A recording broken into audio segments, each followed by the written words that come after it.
yung mapayos ko yung bahay namin, tapos yung mapagamot ko yung lola ko, tapos yung lolo ko. Simula ng pinakamaliit, sila na yung naghahanap buhay sa akin, kaya binabawi ko rin.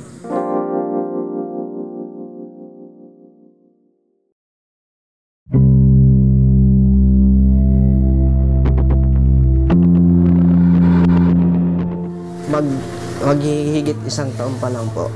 Inuuna ko muna kasi yung pag-aaral ko para makahanap ng magandang trabaho. Hindi lang din sa ceramic.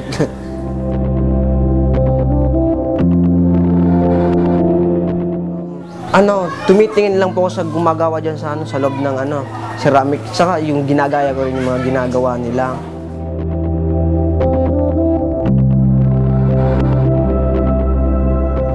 Sa barkada ko yung natutunan kasi sidaman niya ako dito sa ceramic. Siya palang siyang unang pumapunta dito sa akin ceramic kasi dun sa baba paano lang ako palayaw-layaw sa walang magawang libangan kaya dito.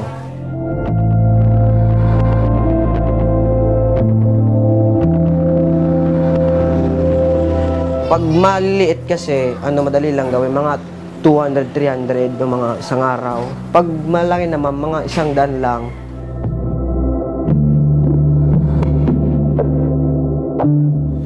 Tinutulong ko sa mga lolo at lola ko. Tapos yung sa pag-aaral, mga pamasahe, pagpasok, yun. Yung mga pangangailangan sa bahay, ako nang bumibili.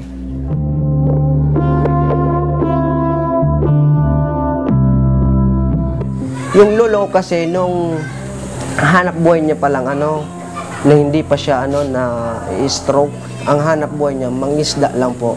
Kahit bagyo na sa laot, mangingisda yan kasi para panggatas ka sa paglaki.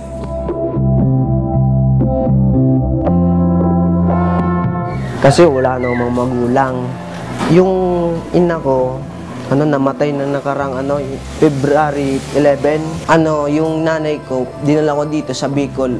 Late pa lang ako, mga 1 buwan lang po sa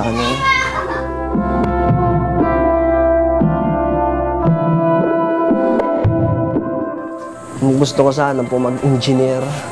Engineer po ang gusto kong course. Pag di-design kasi, ikalat ko sa kung yung naisip kong proklama sa mga yun lang po ang mga.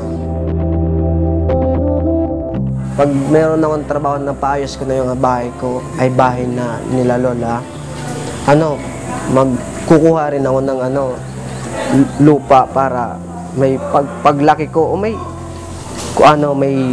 sarili akong bahay.